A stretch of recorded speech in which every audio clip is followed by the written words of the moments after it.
Selamat malam teman-teman. Gimana kabarnya? Semoga selalu sehat semua dan kita selalu dalam lindungan Tuhan. Baik, kali ini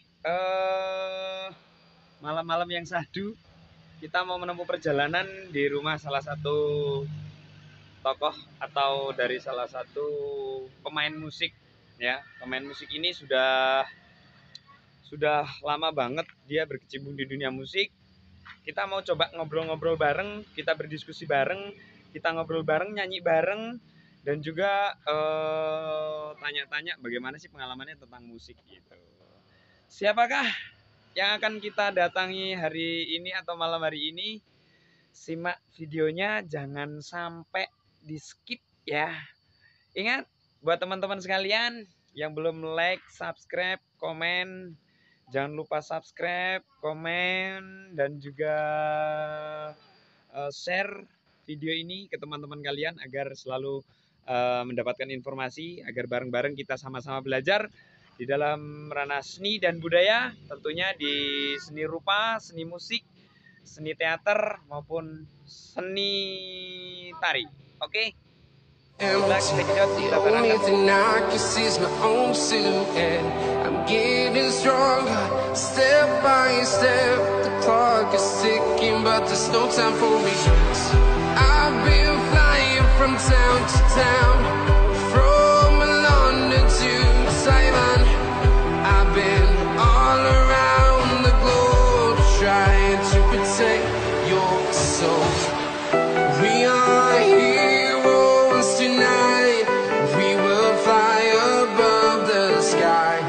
We are heroes tonight. Yeah. We are heroes tonight. We will fly above the sky. We are heroes tonight.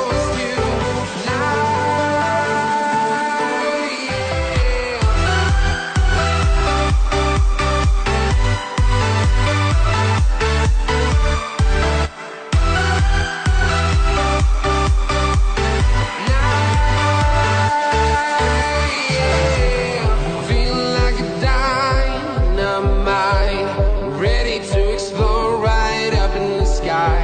I need you to listen, I need you to hear, and don't show any fear.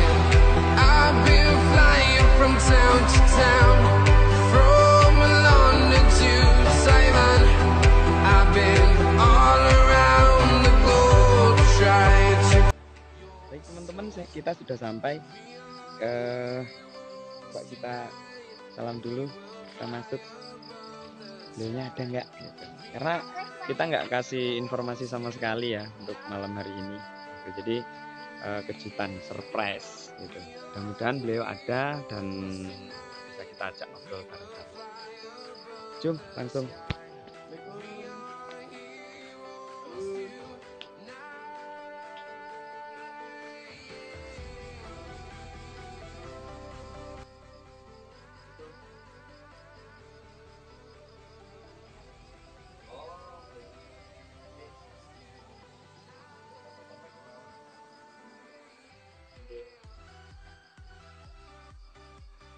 Teman-teman, beliau masih di masjid. Kita nunggu beliau pulang dari masjid.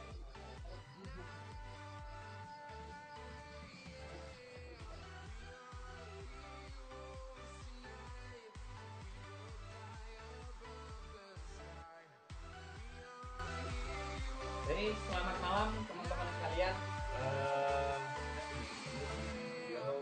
Mungkin dari tadi berangkat penasaran ya siapa yang mau didatengin, karena memang dari awal kita nggak ada konfirmasi dulu, nggak ada chatting-chatting, nggak ada telepon-telepon, kita langsung aja datang dan kebetulan beliau sendiri ada.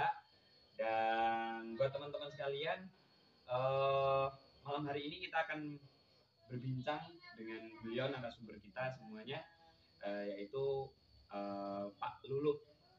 Pak Lulu, selamat malam Pak Lulu. Selamat malam.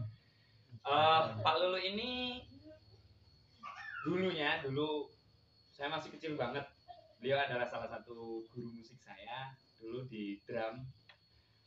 Saya lama banget berguru dengan beliau. sudah melalang buana tentang musik. Oleh karena itu malam hari ini kita coba ngobrol bareng.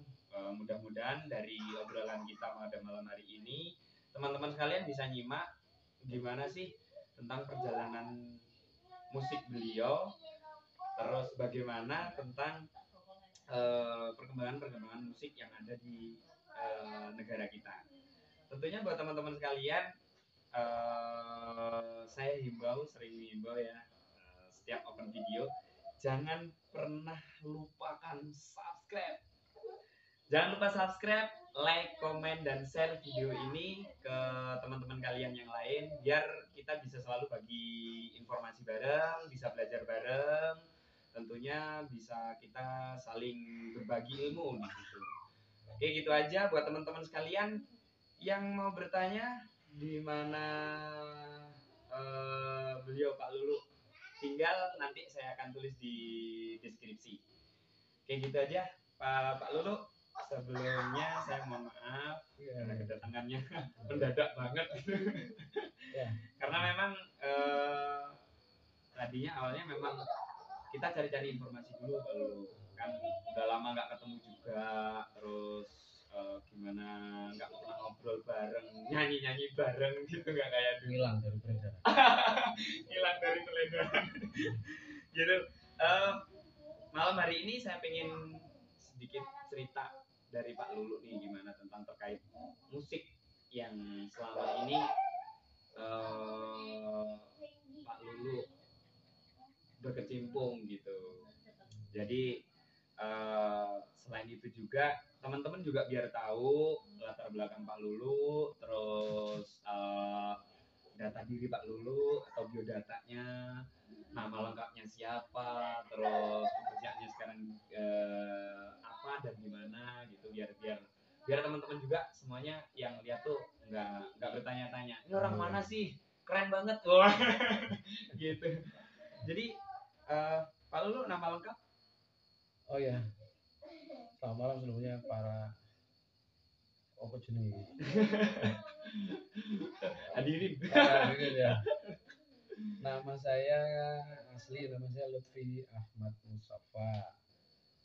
Asli saya dari Jawa Barat, tapi kawan-kawan lebih senang memanggil saya Pak Lulu. Nggak tahu kok bisa Pak Lulu.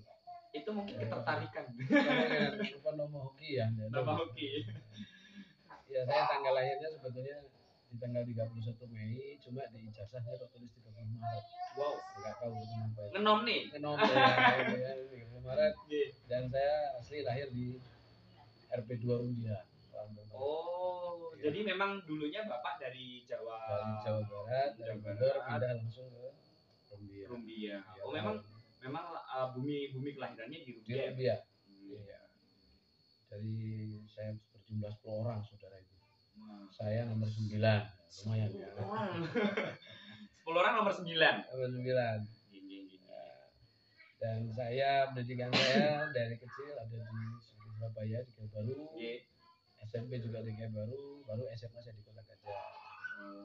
Nah, di SMA di Kota Gajah itulah saya mulai banyak mengenal apa itu seniman-seniman musik yang memang tadinya saya memang mencari di mana tempat orang yang suka musik, karena di Kebaru saya menemukan komunitas itu.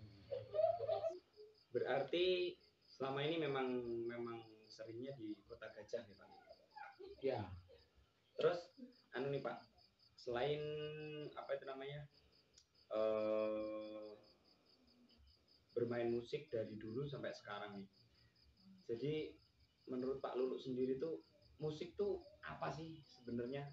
Kita kan pemain musik nih, misalnya kalau kita pemain musik, kita kan kadang-kadang punya makna sendiri tuh, musik tuh apa gitu. Ya. Jadi menurutnya Pak Lulu nih apa nih? Menurutnya Pak Lulu tentang musik itu apa sih sebenarnya? Musik itu kan sebenarnya kan bahasa universal, bahasa hati. Jadi sesuatu bisa kita ungkapkan itu kan lewat musik. Saya sendiri merasakan bahkan dulu ketika pertama saya bisa main gitar, tiap malam saya tidur harus ngeloni gitar. Kalau nggak ngeloni gitar juga bisa tidur. Itu jujur. Enaknya kalau pengen bisa nyanyi gimana tuh Pak? Ya. Orang tua saya bilang, wah ini kelainan bocah ini kan, karena saking itu tadi. Dan bahkan saya kalau tidur tidak mendengar musik, saya susah tertidur saat tidur. Karena bagi saya musik itu satu bisa pengantar tidur, menenangkan jiwa. Kedua, musik itu bisa digunakan sebagai alat pergaulan, komunikasi. Ya banyak untuk propaganda juga bisa dong. Tapi bagi saya, ketika saya bermusik maka saya seperti mengungkapkan rasa hati saya sendiri pada orang. Pengungkapan perasaan jiwa. Iya. Nah kalau saya main musik ke orang itu tidak mau melihat saya, berarti saya ya belum bisa mengungkapkan hati saya lewat musik. Makanya ketika saya bermusik saya selalu berusaha untuk menyatukan saya dengan alat yang saya mainkan. Apa itu drum, apa itu gitar. Penyatuan diri. Iya. Jadi ada feel-nya gitu, rasanya di situ. Termasuk ketika saya bernyanyi. Nah saya bernyanyi pun begitu. Saya harus memasukkan dulu ruh lagu itu ke dalam jiwa saya sehingga saya bisa bernyanyi. Jadi sampai benar lagu itu ke audiens gitu. Jadi nggak sekedar cuma bersuara gitu enggak. Maka saya pilih-pilih. Ya, saya nggak sembarangan. Jiwai. Pas saya lagi saya nggak mau kalau alat itu filmnya nggak ada pendengar saya kadang ya malas. Ya bukan fanatik tapi memang ya sudah kadang terbiasa dari kecil saya dilatih untuk menyanyikan lagu itu yang mengungkapkan rasa hati kita kan. Bermusik juga seperti itu. Bahkan ketika orang bilang main drum bisa pakai rasa ya bisa. Kenapa enggak? Karena alatnya, suara yang keluar dari suara drum, resonansinya itu kan juga bagai ungkapan rasa hati kita yang kita keluarkan. Gitu loh, menurut saya kan seperti itu. Maka saya nikmat ketika main itu gitu. Kita bisa menjiwai. Iya. Terus Pak Lulu ini berapa lama berkecimpung di dunia musik?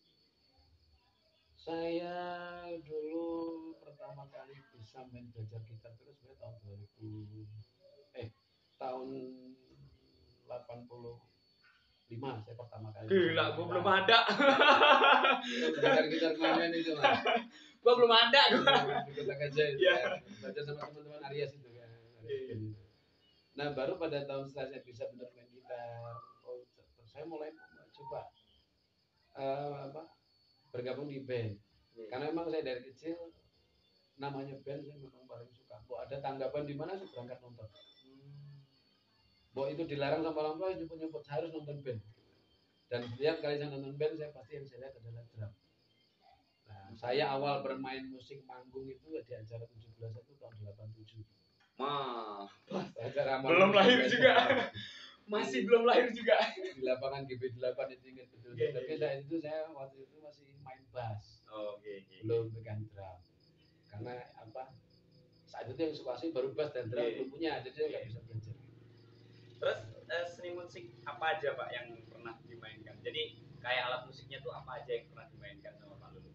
Saya sementara ini memang dari kecil memang gandul itu dengan drum. Nah, jadi saya karena nggak ada drum aja saya mencari alat musik yang kira-kira bisa mengiringi saat saya bernyanyi, dan alat yang saya rasa bisa digunakan setiap saat hanya gitar. Maka pertama kali alat yang bisa saya mainkan itu gitar. Setelah saya bisa main gitar, saya belajar ke bass, ternyata seperti itu saya bisa main bass. Baru setelah saya bergabung dengan Ambisi Band dulu juga baru punya apa tentara apa itu, saya mulai belajar main drum. Nah, disitulah saya mulai menguasai 3 alat itu. Alat yang lain saya nggak mau belajar karena ya nggak ada. Pokoknya ya nggak ada. Organ masih longkon. Jadi 3 alat musik itu memang yang saya mainkan karena ya itu yang ada. Bahkan dulu saya kalau lagi bergaya main gitar itu kadang ya pakai sapu. Gaya tuh saya meniru gaya Elvis Presley. Wah, nah, Profesor zaman kayak dulu kan ya.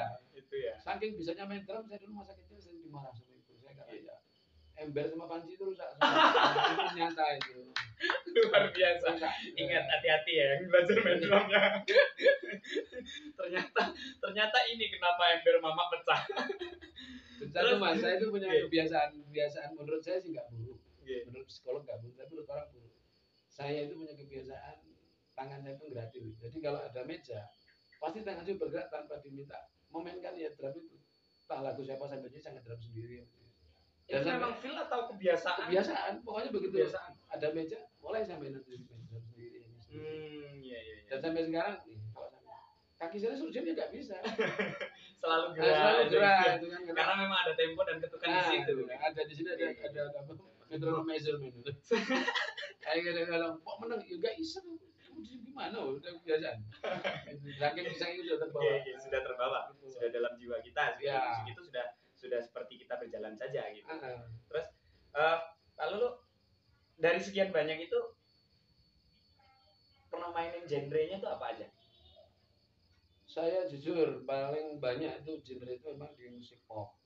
Pop. Ya, Iya, pop iya. juga. Pop tuh kayak tembang kenangan atau? Ya, tembang kenangan. Oh, tembang kenangan. Cuma kan di sini saya tidak fanatik untuk aliran pop. Iya.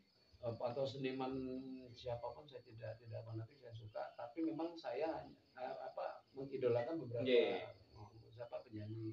Saya mengidolakan Veronica Sullivan, saya mengidolakan Bobby Poli. Karena vokal mereka luar biasa ya, termasuk improvisasi luar biasa. Dia memang artikulasinya juga betul. Jelas. Di samping pop saya juga memang dari kecil sudah menyukai musik keroncong. Karena basic bapak ibu saya seorang pemain harmonika, dan bapak saya seorang pemain viol. Wah, gila, ternyata saya suka. Sampai itu memang lahir dari dunia seniman, ya. Kira-kira seperti itu. Oh, pantes. Kalau untuk keroncong saya menyukai Fato Salmon dan Mus Mulyadi. Dua orang itu karena menurut saya punya cengkok yang gampang ditiru, tapi mudah diterima orang. Makanya saya suka. Lebih luas, enak diterima gitu. Ya, betul. Nah, sementara saya menyukai dangdut, saya juga suka karena kebutuhan untuk entertainer. Iya, entertainer. Kalau saya misalnya fanatik pada musik tertentu, saat saya show di tempat orang hajatan, saya nggak bisa dangdut, maka grup saya nggak laku. Jadi saya harus masuk ke situ. Entertainnya. Untuk bagaimana cara kita mensiasati. Iya. Jadi baik konco-konco itu dong rokok. Saya juga suka musik jazz. Saya suka musik bossa nova. Saya suka musik juga Ricky Skadu suka. Cuma yang paling sering saya mainkan itu tadi musik pop itu. Pop ya. Karena saya menyadari kualitas suara saya sepertinya saya ke situ. Gitu. Ketika saya coba lagunya God Bless yang agak ngerok, kadang-kadang ya nggak nyampe. Gitu kan. Powernya nggak dapet. Dinamikanya juga ada. Iya. Tapi suka. Apalagi dengan dengar lagunya Edan kadang ribut sama orang musik opo itu ya. Seneng ya. Kenapa? Lu apa jiwa musik itu Edan itu loh. Iya. Ketika saya dengar musik Edan dengar Eki Lamanya juga aja ya enak betul gitu kan. Gitu kan. Jadi di situ Mas. Dia katakan hati kita itu musik ini. Untuk karir sendiri dari dulu sampai sekarang apa sih pencapaian karir yang sudah dicapai oleh Pak Lulu? Saya cerita dulu ya. Saya dulu masa kecil pas 4 SD itu sudah menjuarai juara nyanyi lomba nyanyi anak SD tingkat 2 kecamatan. Tahun berapa itu? Sekitar tahun 78. Belum hidup. Jadi waktu itu ada tanggal 2 Mei kan ada Hari Pendidikan Nasional. Iya. Itu ada lomba nyanyi. Jadi 3 tahun berturut-turut saya. Kelas 4, kelas 5, kelas 6. Skip Pak. Boleh sambil ngopi ya? Oh iya, monggo. Diminum. Lanjut. Nah itu saya punya guru vokal namanya Pak Baridi. Uniknya lagi beliau itu bukan guru seni, guru matematika. Waduh. Beliau masih ada itu. Maka saya sangat respect dengan beliau karena Pak ngajari saya nyanyi waktu itu bukan dengan matematika tapi dengan cara bernyanyi itu seperti ini.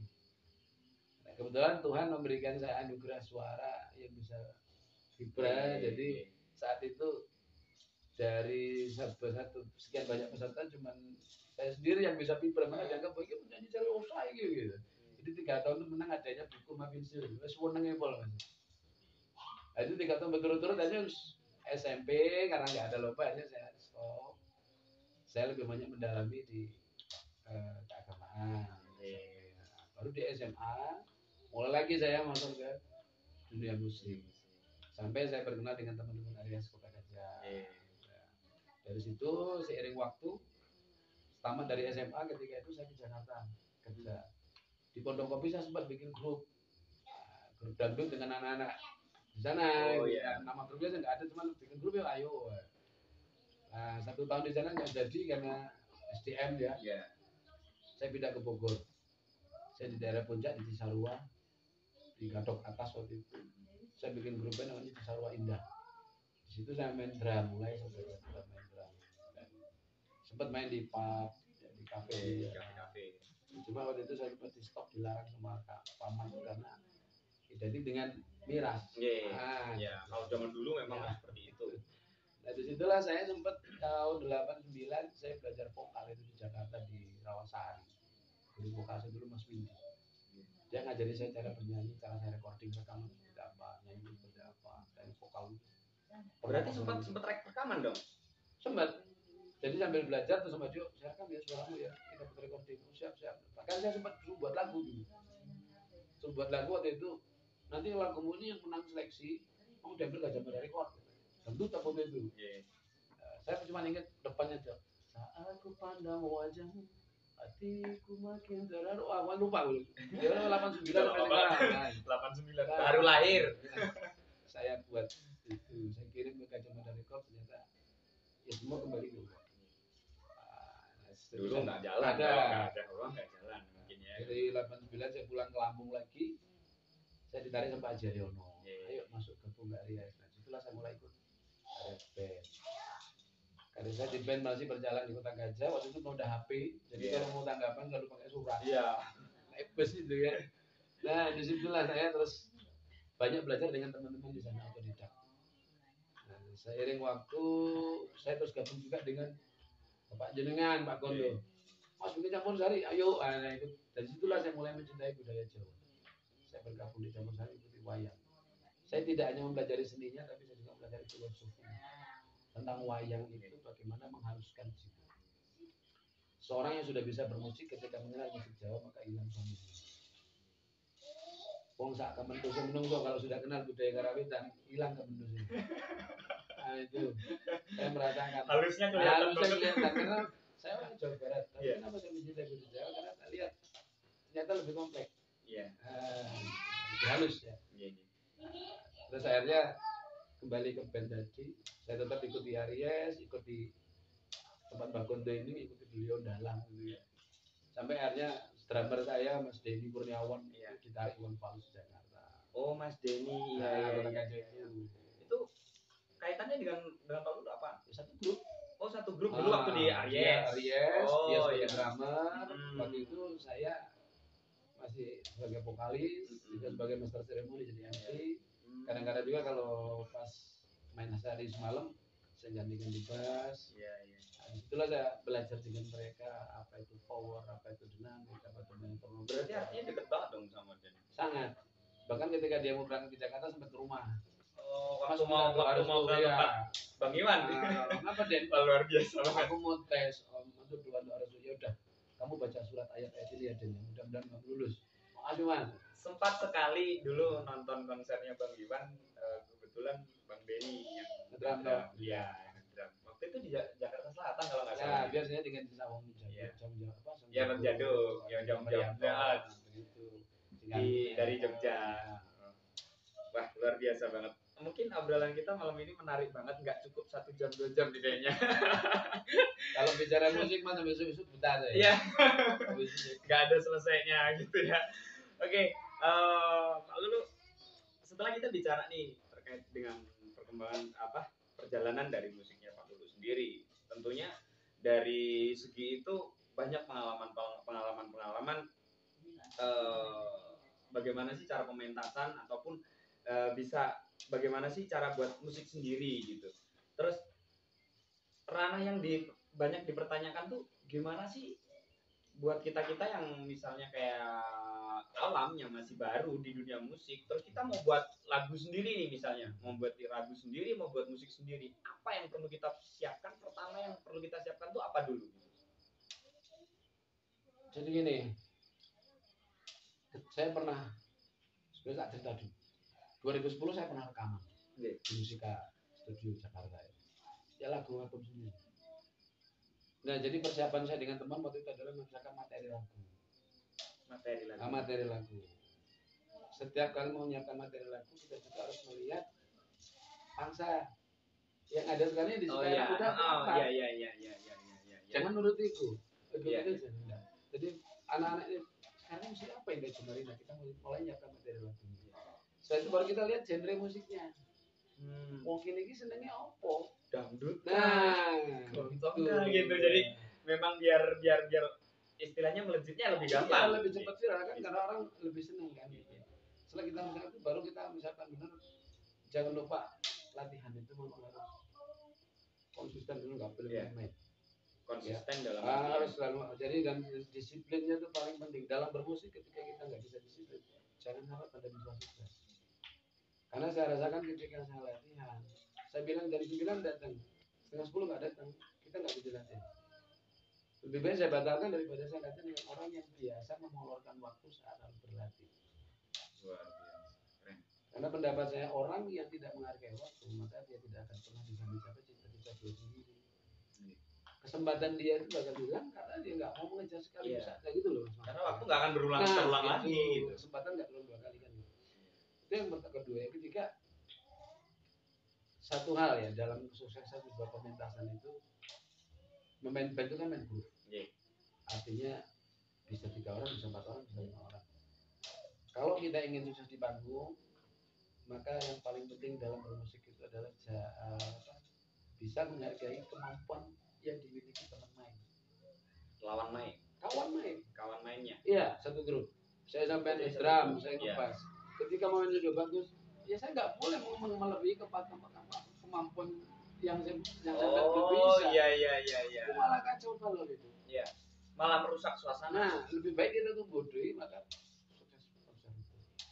Jadi kita itu adakan briefing, kumpul, kita lihat kemampuan kawan. Oh sudah, oke kalau gitu kita buat aransemen lagu. Tapi kalau misalnya kita ngomong aransemen lagu, ngomong gabungan, mau kolaborasi lagu misalnya ya. Saya pernah mengkolaborasi lagu itu lagu pop, rock dengan rock and roll dengan blues dengan dangdut. Lagu dingin itu saya buat dengan 3 genre. Wah, gila. Itu ketika mengaransemen juga saya dengan kawan lihat. Kamu tahu belum pernah dengar lagu ini? Pernah, dengan pemain bassnya. Melodinya pernah. Dangdut, oke kita tahu. Kita buat ya nanti pas baik pertama ini, baik kedua ini, pas rap kita rubah dulu langsung blues bisa. Tapi kan saya ngukur dulu kawan saya kemampuannya mampu nggak, gitu loh. Nah, disitulah alhamdulillah kawan kok iso ya bisa. Karena tadi unik dan menarik. Nah, ternyata bisa diterima orang yang tadinya nggak ngerti musik opo gitu kan. Tapi kayaknya kalau misalnya denger lagu yang dari jenis-jenis yang Pak Lulu ngomong tadi, kayaknya lebih menarik dan terkesan aneh tapi asik. Karena kalau misalnya kita mendengarkan lagu yang ini harusnya pop nih, tapi maksudnya dangdut kan sering-sering kan sekarang begitu. Pop masuk ke dangdut, apalagi sekarang wah luar biasa banget banyaknya gitu. Saya kalau dengar musik itu udah nggak kaget karena saya pernah garap itu. Jadi persiapan kalau kita mau konser, saya ulang lagi itu tadi, satu latihan paling tidak 1 hari 3-4 jam itu harus minimal gitu ya. Ya, dan disiplin. Ketika bilang oke, schedule kita besok jam berapa latihan bisa. Ya nggak tahu udah di situ. Baru kita bahas dulu, dengar musiknya, lagunya apa ini. Oke, kita besok sampai lagunya apa. Terus kita lihat, kita ini mau main di mana. Main di wilayah orang-orang yang tidak suka dangdutnya, jangan main dangdut. Selesai kita. Nanti bisa dilemparin aku. Pernah main band itu di Bandar Lampung di Satu Umar.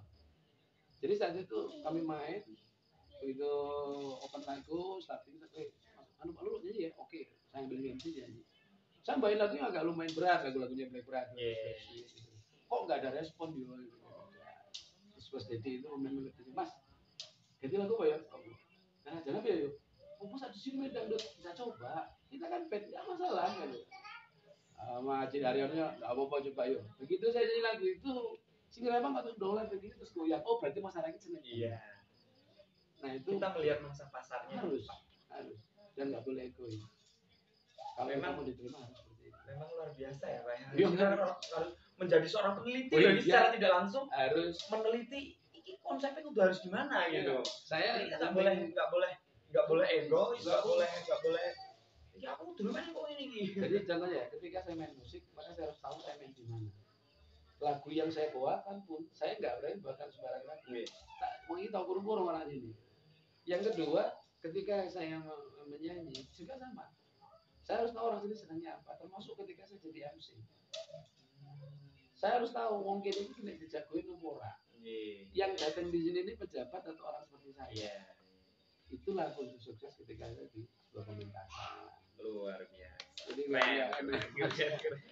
harus apa bocorannya ya kita harus menempatkan di mana kita gitu. Iya, kita harus bisa menempatkan di mana. Insya Allah kalau bisa itu sukses. Siap. Enggak. Terus nih Pak Lulu, misalnya kayak kita udah paham lah ya dengan ranah itu, terus kita misalnya kita mau buat pementasan yang kita itu di situ kita mementaskan punya kita sendiri, terus apa saja di panggung tuh yang harus kita siapkan.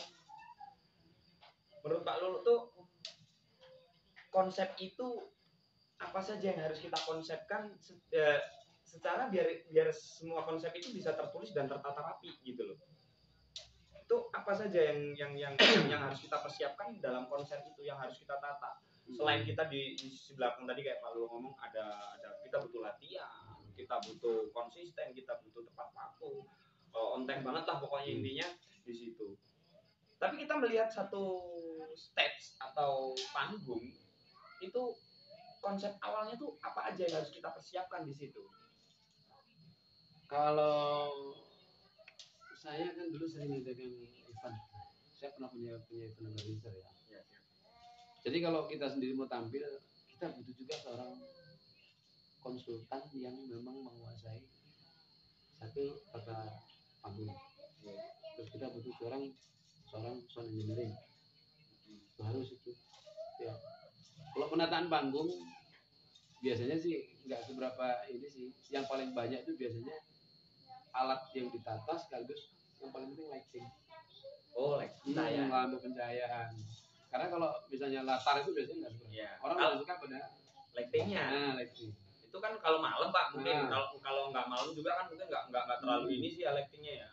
Kalau misalnya kita di lapangan nggak mungkin dong kita pakai lighting kalau ini kan gitu. Paling cuma soal kadarnya aja. Kalau siang selama saya ngikuti dulu saya pernah ikut Rasita, pernah ikut Harga Jasa. Konser-konser mereka kalau siang ya penting panggung ditoto, sound mereka kedengaran, diadakan dulu belen panggung dulu semua sempurna selesai. Udah itu panitia disiapkan dulu mana yang bagian ini semua tuh apa termasuk kostum yang digunakan siap seperti apa. Kalau dengan malam nggak beda, nggak boleh sama kan. Jadi rata-rata kalau background nggak pernah ada, paling cuma tulisan nama grup. Oh iya, biasanya cuma eventnya itu apa, terus nama kalau misalnya tanggapan yo grupnya apa gitu aja. Selebihnya kadang-kadang saya ngomong dengan teman biduan, Mbak, kalau main siang usahakan jangan pakai pakaian yang kira-kira mudah sampai berkeringat. Penting nih. Karena apa? Ketika kita banyak berkeringat maka akan mengurangi kualitas itu loh Mas. Apa? Termasuk ya orang lelah itu kadang-kadang terus pasti suara kan berkurang ya. Nah, sebenarnya jangan kayak gitu Mbak. Terus jangan suka minum es. Kadang sama manajemen mereka yang paling kecil yang mereka kadang nggak pikirkan. Iya. Tidak terlintas pikiran. Terus satu gitu. Yang kedua kadang-kadang kalau kita itu perlu persiapan matang itu kalau main ini kalau kita bicara main siang ya.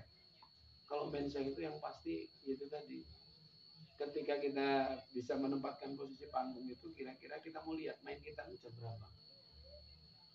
Kalau kita main kita dilepas tengah hari, ya jangan sekali-kali panggung itu nanti menantang matahari. Ya bonyok kita. Nah, misalnya kalau kita sore atau matahari kan mesti ke arah timur. Ya panggung itu usahakan ada ke timur. Kalau enggak ya kita nyanyi sambil kriap-kriap. Buyar konsepnya buyar. Itu kadang-kadang nggak dipikirkan sama mereka. Maka sekarang ngadakan event dengan teman-teman itu kalau ngadakan event, ini jam berapa kalian main jam sekian? Panggungnya ada di sini. Oh gitu Pak, iya nggak apa-apa, jangan nantang matahari, panas. Kalau nggak, bila perlu gini aja nggak apa nyamping, tapi usahakan sebelah kiri itu jangan dikasih pemain. Cukup juga alat apanya yang properti yang digunakan silahkan, tapi jangan pemain panas nanti. Ganggu banget Mas, nggak enak. Jadi persiapan itu kadang-kadang orang yang IO itu kadang-kadang nggak gadekan itu. Mereka yang penting main, tersiksa kadang. Pemainnya tersiksa, vokalnya tersiksa, MC kriap-kriap. Jadi itu memang itu. Kedua apa dengan itu juga yang nggak boleh dilupakan adalah itu tadi kita harus tahu betul apa sih yang dimaui dari orang yang bakal kita konser lagu itu. Makanya sebelumnya kadang-kadang kita harus perlu tim yang kalau kami dulu bahasanya apa ya? Ya supaya kesan orang sana senang. kadang-kadang musik apa nih? Tapi kan gini juga ya, kadang-kadang kan namanya musik kan kita nggak bisa memaksakan yang kita buat, yang kita kerjakan bisa diterima orang, nggak bisa.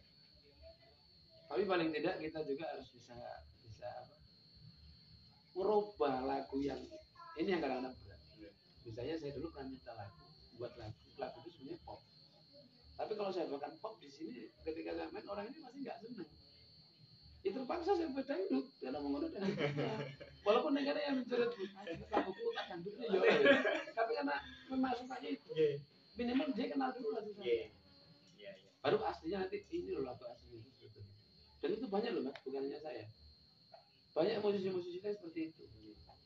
Contohnya seperti Christina. Dia seorang rocker, tapi dia nggak dikenal. Maka dia bandingkan ke dangdut. Sama kayak Sultan Jurgi. Tadinya seorang rocker, tapi karena dia rocker nggak payu. Dia harus mengorbankan dulu. Ya harus gitu. Membelakangkan egonya dulu. Konser juga gitu harus bisa lihat. Kita ini gimana ya? Nah kalau kita ya itu gaya baru kok yang diajak misalnya grup band musik-musik yang apa genrenya kayak misalnya Ran, ya nggak laku. Wong desa nggak mau nonton Lopo, tapi dikirim Ayu Ting Ting rame. Iya. Nah, jadi kunci suksesnya konser itu harus tahu kita di mana. Jadi misalnya kayak saya, kok genre saya ini, ya saya nggak mau di daerah ya musik itu nggak ada, pasti nggak ada penonton. Mending, mending main kafe kan. Jelas. Ini panjang lebar kita ngomongin tentang itu kan, kalau kita dari awal kita ngomongnya itu semuanya musik murni kan Pak ya. Belum tercampuri dengan beberapa musik-musik yang lain. Terus bagaimana menurut Pak Lulu ini tentang musik kolaborasi? Terus seberapa ketertarikan Pak Lulu terkait dengan musik kolaborasi? Karena tadi kan menurut cerita Pak Lulu tuh pernah berkecimpung di dunia campur sari juga, ikut wayang juga, terus ini pernah membuat beberapa genre digabungkan jadi satu. Terus kalau saya lihat dari ranah campur sari ataupun wayang itu otomatis sampai pasti otomatis berkolaborasi dengan gamelan. Iya. Terus menurut Bapak tuh gimana sih dengan musik kolaborasi itu, terus seberapa minat ketertarikan sampai? Saya jujur ya, kalau untuk konsumsi menyenangkan hati sendiri, untuk apa ya, saya memang menyukai musik murni. Tapi ketika saya bermain dengan orang banyak untuk menyenangkan orang banyak dan untuk menambah wawasan saya, menambah tantangan saya terhadap musik, memang saya sangat menyukai musik kolaborasi. Ternyata apa? Saya pakai logika, nadanya diatonik, coba saya gabungkan dengan nada pentatonik, mosok raiso. Dan ternyata ketika dicampur sari, bisa juga ternyata penak. Walaupun kadang-kadang pemain gamelan yang di lingkungan kan, kejar-kejar kan pemain gendang itu ngedrum tuh, ayo tuh dia aku mas gitu. Bahkan di tengah-tengah lu kadang sabut dangdut seperti itu. Bahkan kadang-kadang ya Romo orang tua jadi sampai ketik. Saya kok bisa tuh ya? Kenapa nggak bisa Mbak? Ya bisa kita dengar, kita lihat, coba kita implementasikan. Saya menyukai musik kolaborasi karena ada tantangan. Kemampuan kita untuk mencoba menyatukan berbagai irama dalam satu genre. Dan kalau orang yang, tapi syaratnya banyak, dia harus banyak mendengar referensi jenis musik. Maka ketika dengan anak-anak didik saya katakan, kamu walaupun kamu penggemar musik pop, jangan sekali-kali kamu membenci musik keroncong, dangdut, jazz, rock, blues, jangan kamu benci.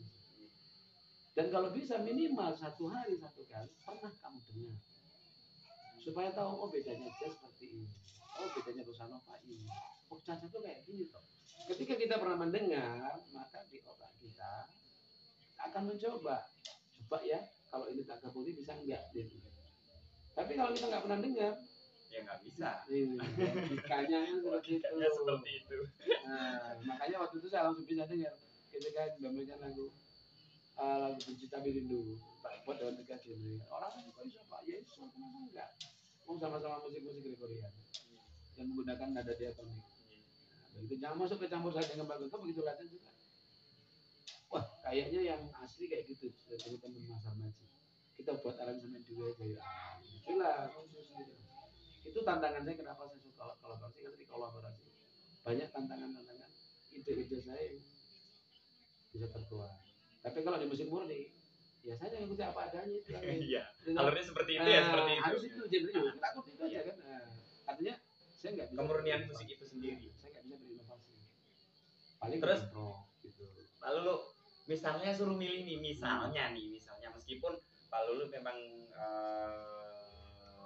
dari dulu sampai sekarang memang jiwanya di seni murni, maksudnya musik murni gitu.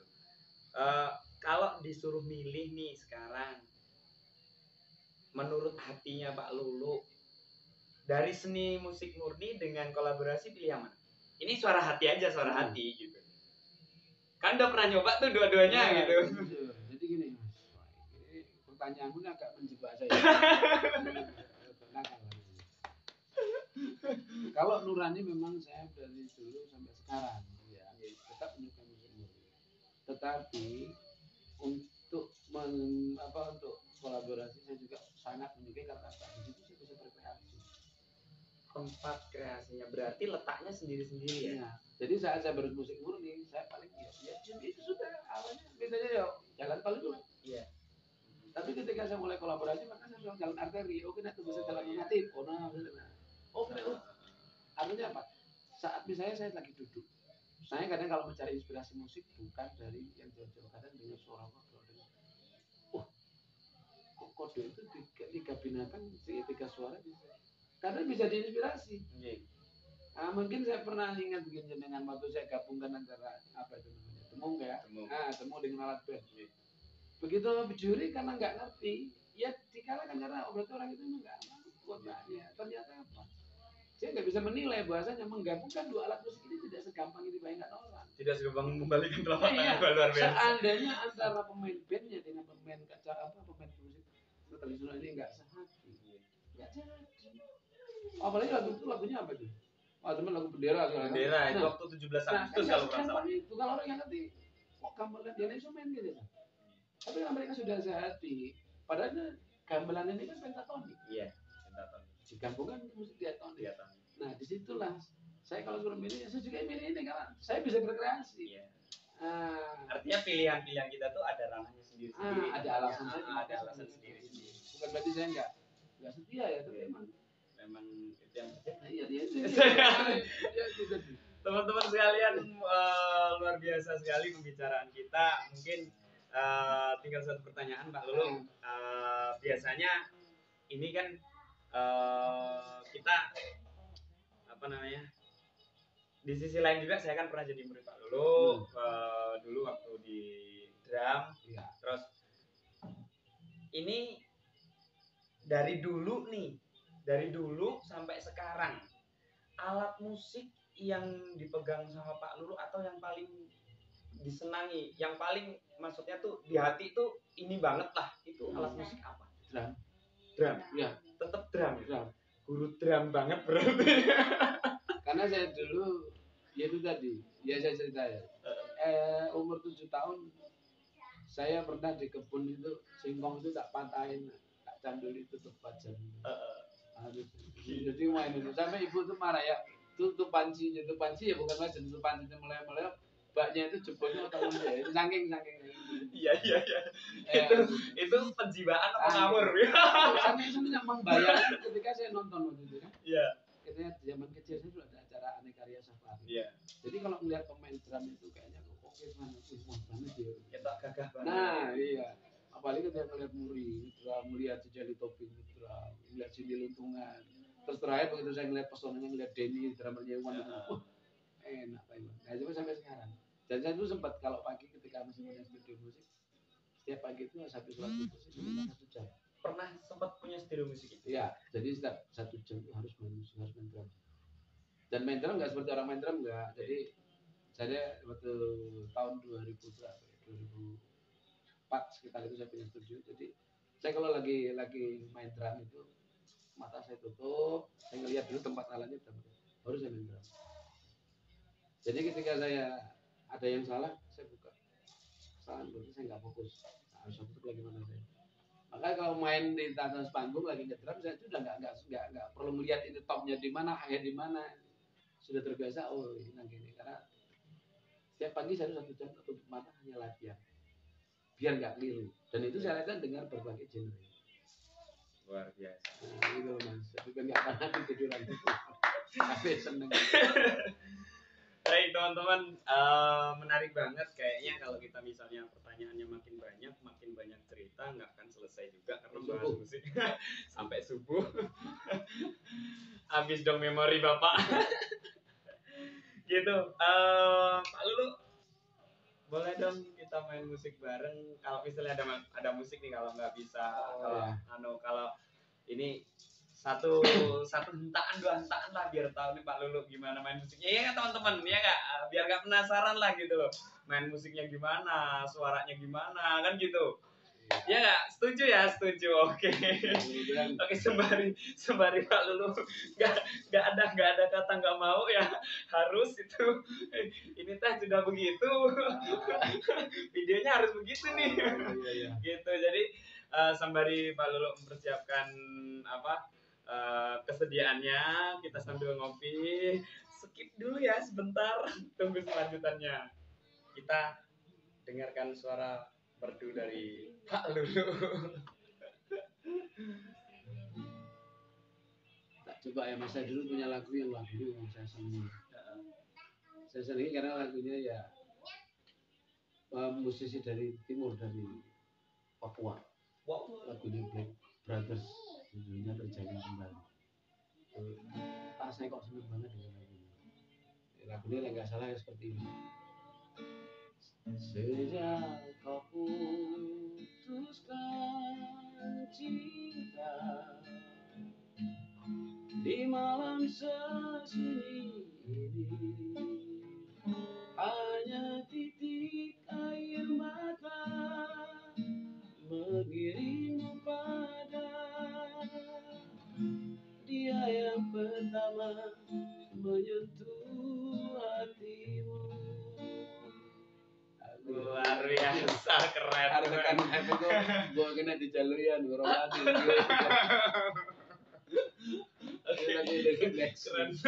Keren banget. Jadi kalau main organ, mas lagunya ini oke sih nggak ngerti.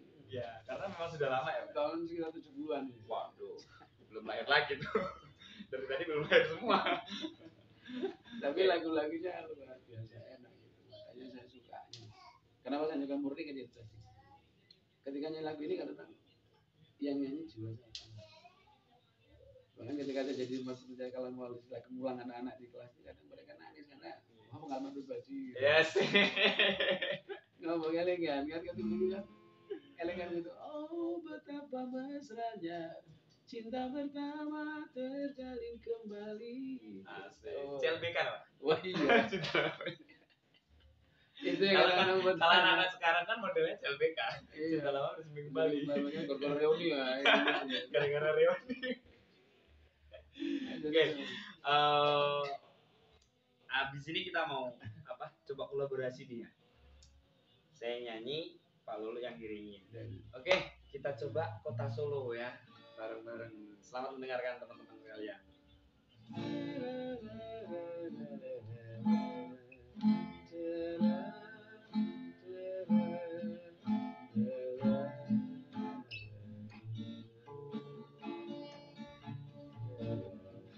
Kota Solo,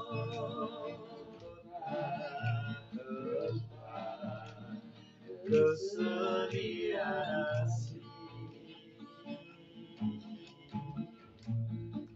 tarian indah murni keramaian mengiringi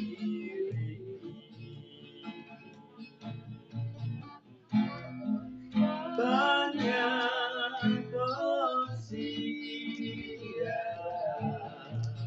sesat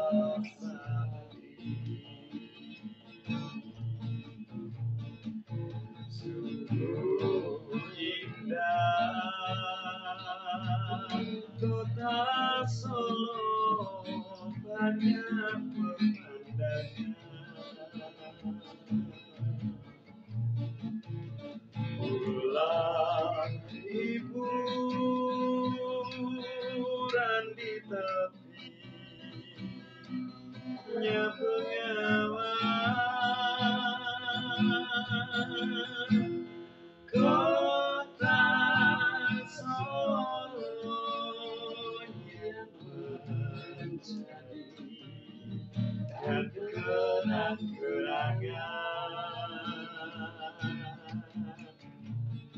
hingga dapat menghilangkan hati sedih dan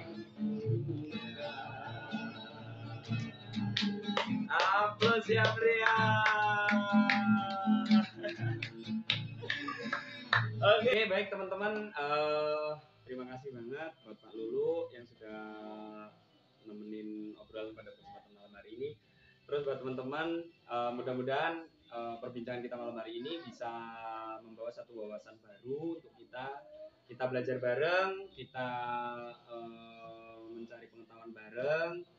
Dan buat teman-teman sekalian yang belum gabung, ayo gabung, terus dukung terus channel ini, tetap di channel Wijanarko 100%. Dan yang belum subscribe, silahkan subscribe, buruan subscribe, like, comment, share video ini ke teman-teman kalian yang lain, biar teman-teman kalian yang lain bisa juga dapat informasi dan juga bisa apa ya istilahnya mendapatkan pengetahuan baru juga kan gitu. Terus sebelum kita tutup mungkin ada pesan dan kesan dari Pak Lulu untuk para pelaku seni muda pada saat ini, Pak Lulu. Monggo. Baik kawan-kawan seniman muda, saya berpesan jadilah kalian seniman-seniman yang beriman, teruslah berkreasi, jangan pernah mengenal lelah dan usia, karena seni itu selalu membawa kewarasan dan kenikmatan bagi pelaku seni dan pendengarnya. Mantap Jaya. Gitu aja buat teman-teman sekalian. Usai sudah pembicaraan kita pada malam hari ini. Sekali lagi buat kalian jangan lupa like, share, komen, subscribe. Tentunya sebarkan video ini ke teman-teman kalian yang lain biar teman-teman kalian yang lain juga tahu tentang informasi dan pembelajaran pada video-video kita. Tunggu video-video kita selanjutnya tetap di Wijanarko 100%.